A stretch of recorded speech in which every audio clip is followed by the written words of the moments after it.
Welcome to Lair of the Alchemist, where we discuss all things heavy metal and hard rock. On today's episode, Judas Priest's Glen Tipton and KK Downing versus Iron Maiden's Dave Murray and Adrian Smith. I wanted to make this video because I was recently discussing Judas Priest's Nostradamus album, and I had mentioned that I felt that Glen Tipton sometimes doesn't get the credit he deserves because he's part of a guitar duo, much the same as Adrian Smith and Dave Murray are in Iron Maiden. So I thought it would be interesting to shine some light on both these groups of guitar players and what they bring to their bands and kind of compare them to each other. Like I had mentioned, I think that both these groups of players don't get the attention that they deserve because they are part of a duo. And because of that, they're essentially sharing the spotlight. And to the casual fan who maybe only owns a couple Iron Maiden records or owns a couple Judas Priest records, they probably don't even realize who is playing when, who's playing what solo. So because of that, they don't quite get the attention of like a Eddie Van Halen where the band is named after him. And although David Lee Roth is a very big frontman, Eddie Van Halen is really out there out front. And when you listen to Van Halen, it's only one guitar, so you know you're hearing Eddie Van Halen.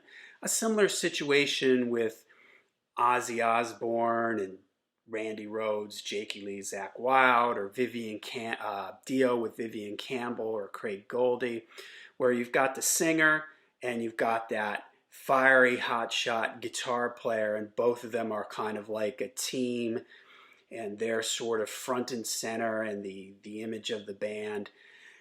With Iron Maiden and Judas Priest, it's not really quite the same way. Both Iron Maiden and Judas Priest have very strong frontmen who take up a lot of the attention.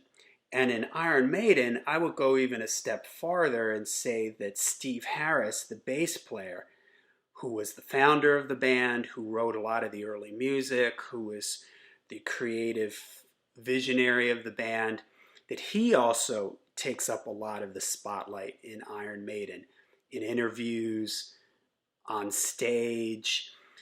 So because of that, Adrian and Dave are kind of a little bit more in the background than in a typical heavy metal band where it's a lot of times the singer and the guitar player. It's all about that. Same thing in Judas Priest, maybe not quite to the extent of Adrian and Dave. I think KK and Glen are a little bit more forward with their stage presence, in the band pictures, in interviews. Although in Judas Priest, a lot of the attention is on Rob Halford. Rob does a lot of the interviews, this stage presence. So it's a little bit of a different dynamic between Judas Priest and Iron Maiden. I would say it's not even like a group like AC/DC, where even though AC/DC has two guitar players, and I would argue that Malcolm is really the sound of AC/DC, Angus draws a lot of attention to himself because of his stage uniform, the way he is on stage, his lead playing. And in fact, I would say that Angus draws more attention than Brian Johnson does, the front man.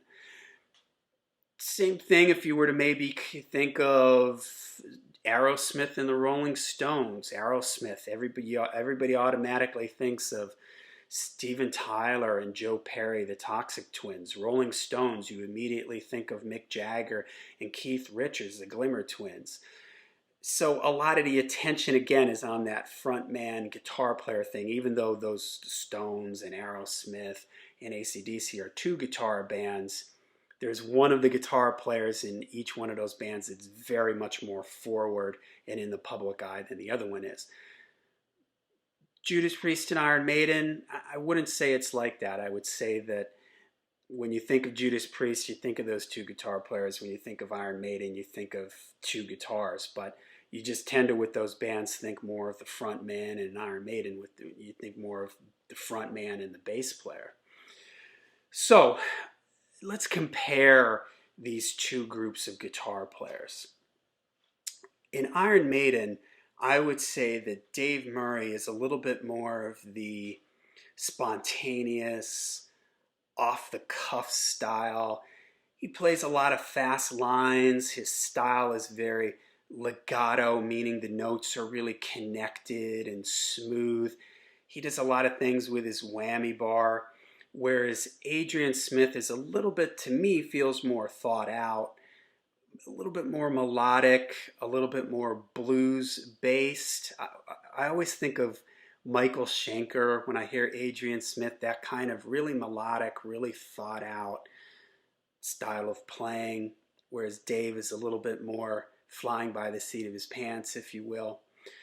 In Judas Priest, I would say the dynamic is slightly different because in Iron Maiden, I think that Adrian and Dave pretty much share a 50-50 split with the guitar solos. In Judas Priest, I think it's a little different. I think Glen takes more of the guitar solos than KK does. I don't really know that for a fact, but that just feels that way to me. Glen Tipton is also a very, especially later on, a very technical player, and I want to comment on that because out of these four guitar players, I would say that Glen Tipton is the most technically advanced out of all of them. And Glen Tipton is also, out of all four of these guitar players, the one whose style has evolved the most. What do I mean by that? If you listen to Glen Tipton in the 70s, he was a pretty stock kind of blues guitar player. He was melodic, a lot of really great leads. But if you follow him and listen to, like, from Screaming for Vengeance, Electric Eye, his solo in that is very technical. And by the time he gets to Painkiller, man, think of that solo where he's doing this sweep picking and there's tapping and these super fast guitar lines. It's obvious that Glen was listening to what was going on, especially in the 80s, where when the 80s hit and all these guitar shredders started showing up on the scene and Eddie Van Halen with his tapping and these guys playing really fast, that Glen must have had his ear to the ground and heard this and really stepped up his game and just sat down and practiced and learned these techniques, the tapping and the sweep picking and the fast runs. He stepped up his game and tried to make himself sound more modern and on line with what was happening at that time. I can't really say that for any of these other guitar players, for Dave and Adrian and KK. Their sounds changed a little, but for the most part, what you hear on their first albums is not that radically different from what you hear on the later albums. Whereas Glen, I mean, listen to his playing on the first couple Priest albums and then listen to Painkiller. I mean, he really grew leaps and bounds. So credit to him for advancing his technique and his playing style like that. Now, KK, I would describe his style kind of in line with Dave Murray a little bit, where it feels really off the cuff and spontaneous. KK does a lot of whammy bar, big bends and kind of noises and long sustained notes. You know, I'm thinking of like his guitar solo and Ripper or a Sinner and The Rage, like things like that, where he's just holding out these long notes and these big bends and these big whammy bar dives and everything. So there's a bigger contrast between Glen Tipton and KK Downing than there is between Dave and Adrian. To me, Dave and Adrian share some more similarities than Glen and KK do. I would also say that with Iron Maiden, I have to really give props to Dave and Adrian for a lot of their harmony guitar lines in Iron Maiden are very signature parts of those songs.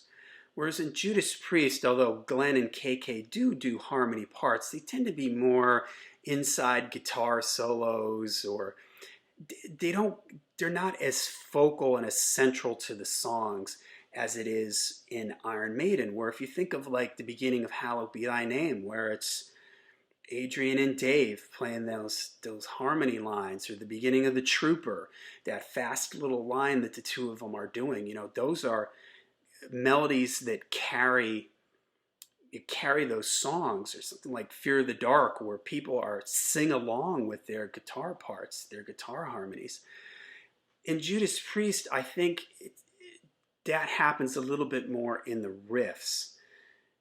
Now, the reason why I think that might happen, is because in Iron Maiden, especially early on, the bulk of the songwriting, as I mentioned earlier, was done by Steve Harris. And as time went on, although Adrian Smith would emerge as a really great songwriter, still a lot of songwriting was from Bruce and Steve, and they're not really thinking like guitar players. Whereas in Judas Priest, the songwriting has always been equal. It's always been KK, Glen, Rob, and it's hard to say who writes what, but it sounds to me more like the guitar riffs were handled by the guitar players and Rob did the vocals. Whereas in Iron Maiden, Steve is writing riffs, but he's a bass player, so he's probably not really thinking like a guitar player, and Bruce is writing riffs, and I know Bruce does play some guitar, but again, he's not thinking quite like a guitar player. And the songs that are written by the Iron Maiden guitar players, as an interesting aside, I recently did a video with some friends where we listed our 10 favorite Iron Maiden deep cuts, and after I made my list, I realized that 3 of mine songs were Dave Murray and Steve Harris written songs. And I noticed that in the Adrian and the songs where Dave has some writing, that the guitar riffs tend to be a little bit more interesting. And again, maybe that's because they're guitar players, so they're writing riffs that would be interesting to guitar players.